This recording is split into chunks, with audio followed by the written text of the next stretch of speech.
خطا مفتا نازک بدنیرا بدنیرا بدنیرا بدنیرا صلی صلی صلی علی محمد صلی صلی صلی علی محمد صلی علی نبینا صلی علی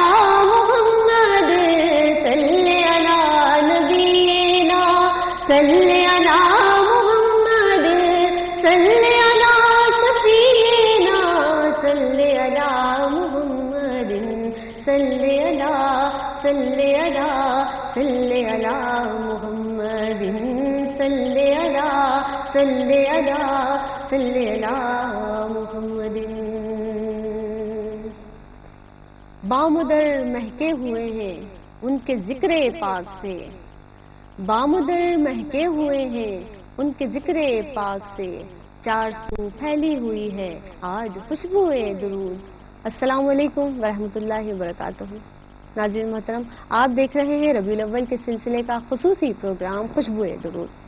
جیسا کہ آپ جانتے ہیں ہمارے پروگرام میں ایک موضوع ہم چناؤ کرتے ہیں، ایک موضوع کا ایک منتخب موضوع ہوتا ہے جس کے حوالے سے ہم گفتگو کرتے ہیں.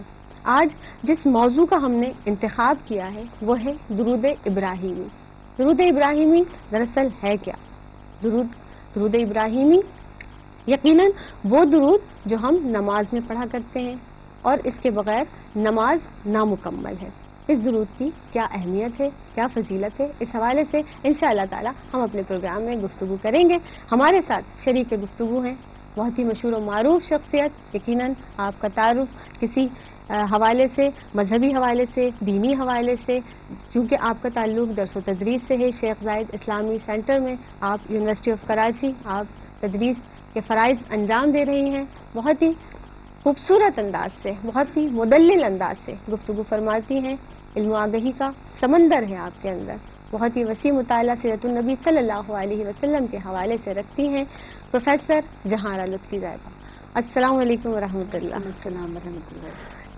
خوشبوئے درود پروگرام نبی کریم صلی اللہ علیہ وسلم کی آمد کا مہینہ کیسا محسوس کر رہی ہیں؟ بہت اچھا محسوس کر رہے ہیں. جب ہم نے پہلے بھی آپ کے ساتھ کئی پروگرام کیے اور جب بھی ہم نے دیکھا تو ماشاءاللہ آپ کی گفتگو ایک ایسی میچور گفتگو اور جس طرح سے آپ کا وسیع مطالعہ ہے ماشاءاللہ. ہم پہلے جیسا کہ ہم نے اپنے ناظرین کو بھی بتایا کہ ہم درود ابراہیمی پر آج گفتگو کریں گے. تو سب سے پہلے میں چاہوں گی کہ درود ابراہیمی، جو کہ بعض لوگوں کو بڑے افسوس کے ساتھ یہ بات کہنی پڑ رہی ہے کہ اس کا لفظی ترجمہ بھی ہمیں بعض لوگوں کو معلوم نہیں ہوتا. یہ بڑے افسوس کے ساتھ مجھے بات کہنی پڑ رہی ہے لیکن یہ حقیقت ہے. تو ہم آج یہ جاننے کی کوشش کریں گے کہ درود ابراہیمی کا لفظی ترجمہ کیا ہے. بسم اللہ الرحمن الرحیم. درود ابراہیمی جیسے آپ نے ذکر بھی کیا کہ نماز میں پڑھا جاتا ہے اور یہ اللہ کی بہت بڑی عنایت ہے کہ اللہ تعالیٰ نے ہمیں درود ابراہیمی جیسا جو ہے وہ ایک عطیہ عنایت فرمایا. بے شک. حضور نبی کریم صلی اللہ علیہ وسلم سے جب صحابہ کرام نے دریافت کیا کہ یا رسول اللہ اللہ اور اس کے فرشتے آپ پر درود و سلام بھیجتے ہیں اور ہمیں بھی اس کا حکم دیا گیا ہے تو ہم اس کو کس طرح سے بھیجیں. تو نبی کریم صلی اللہ علیہ وسلم نے یہ درود جو یقیناً اللہ تبارک و تعالیٰ نے ہی آپ پر وحی کی شکل میں نازل کیا ہوگا، فرمایا ہوگا، وہ پڑھ کر بتایا اور سکھایا. صحیح. اور یہ درود ابراہیمی ہے اور پھر اس کو نماز کے اندر جو ہے وہ لازم کر دیا گیا. اس میں جو الفاظ ہیں وہ ہم سب کو یاد ہیں بالکل. ہم کیونکہ جب نماز یاد کراتے ہیں، نماز میں پڑھی جانے والی صورتیں ہیں یا جو بھی ذکر ہیں، اذکار ہیں، وہ جب یاد کراتے ہیں تو ہم سب یہ درود بھی بچوں کو یاد کرا دیتے ہیں لیکن اس کے معنوں پہ ہم بہت زیادہ غور نہیں کرتے ہیں. جبکہ میں سمجھتی ہوں کہ جو چیز بھی پڑھی جائے، جو چیز بھی ذکر کیا جائے، بولا جائے، اس کو خود سمجھ بھی رہا ہو آدمی تبھی اس کا اثر ہوتا ہے. تو بہت اچھی بات آپ نے کی اور میں اس کا ترجمہ جو ہے وہ آپ کو لفظ جو ہے وہ میں بتا دیتی ہوں. ضرور بالکل. کیا ہے؟ بسم اللہ الرحمن الرحیم. اللہم صلی علی محمد وعلی آل محمد. کہ اے ہمارے رب، اے اللہ، تو خاص نوازش کر، خاص رحمت کر، کس پر؟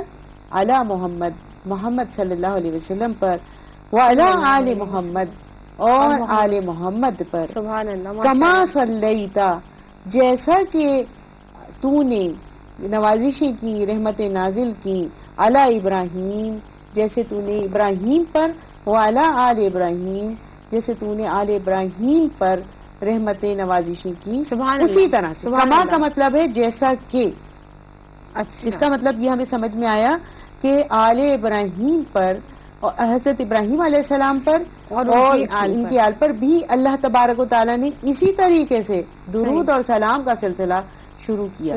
اور حضرت ابراہیم علیہ السلام کو کیونکہ ابو الانبیاء کہتے ہیں، تو پھر اس کے بعد جب آل ابراہیم کی بات ہوتی ہے تو قیامت تک جو مطلب رسولوں کا سلسلہ اس طرح جاری نہیں رہے گا، حضور صلی اللہ علیہ وسلم تک اس کا اختتام ہو گیا، لیکن جو سلسلہ ہے وہ یہی چلے گا کہ انبیاء کرام وہی ہوں گے جو حضرت ابراہیم علیہ السلام سے جن کا سلسلہ چلا، ان کی آل اور اولاد، جیسے حضرت یعقوب، اسحاق ہو گئے، حضرت اسحاق علیہ السلام، حضرت یعقوب علیہ السلام، پھر یوسف علیہ السلام، دیکھیں نا سلسلہ چل رہا ہے، ادھر حضرت اسماعیل علیہ السلام، اور حضور نبی کریم صلی اللہ علیہ وسلم حضرت ابراہیم ہی کی آل سے، دیکھیے ان کے جو دادا محترم تھے ان کے اوپر، اور پھر جس طرح ان کو کیا اسی طرح سے حضرت محمد مصطفیٰ صلی اللہ علیہ وسلم کے اوپر، اور اس کے بعد میں کہ وعلی آل ابراہیم انک حمید مجید۔ اب ہم اللہ تعالیٰ سے درخواست کرتے ہوئے اس کی تعریف بھی کر رہے ہیں، انک حمید مجید،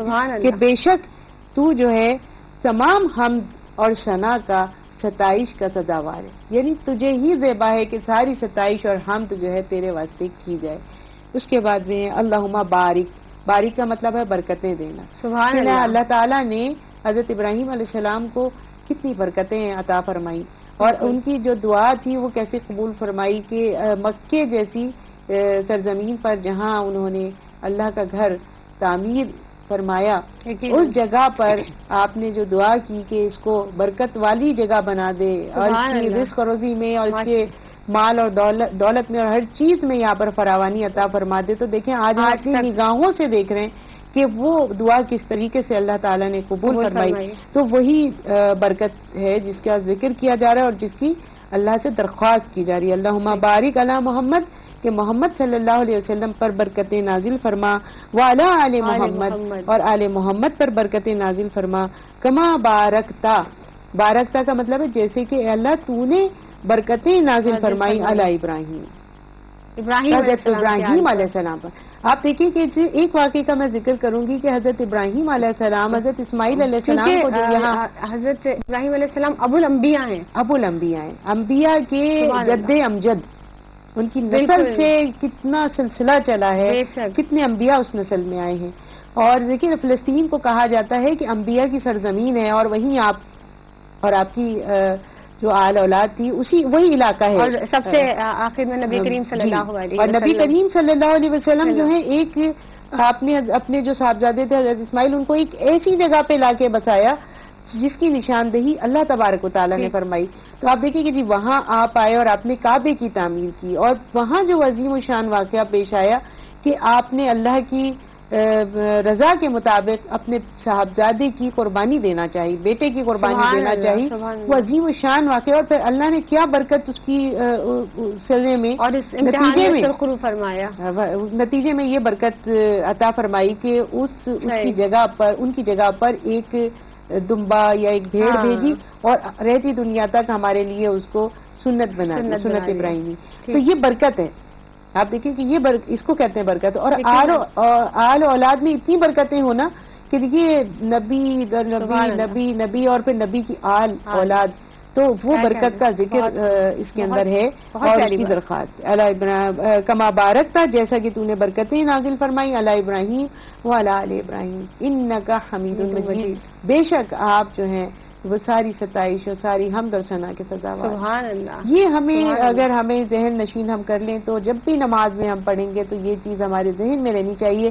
اگر ہم نے اسی طرح سے اس کو پڑھا اور سمجھتے ہوئے شعوری طور پہ پڑھا تو یقیناً وہ برکتیں ہمیں بھی ملیں گی۔ بہت بہت خوبصورت انداز سے آپ نے اس کا ترجمہ ہمارے ناظرین کو بتایا. ناظرین محترم، پروفیسر صاحبہ نے اتنی خوبصورت انداز سے اس کا ترجمہ بتایا. جب انشاءاللہ تعالی ہم اور آپ اب اس کو درود کو جب نماز میں پڑھیں گے تو ہماری نماز میں مزید خشوع اور خضوع شامل ہو جائے گا. اس وقت پروگرام میں وقت ہوا ہے ایک بریک کا. آپ اپنے ہر دل کی دھڑکن کے ساتھ درود کو سجائے رکھیے. وقت ہوا ہے بریک کا. بریک کے بعد ایک بار پھر آپ کی خدمت میں حاضر ہوں گے. ہمارے ساتھ رہیے گا.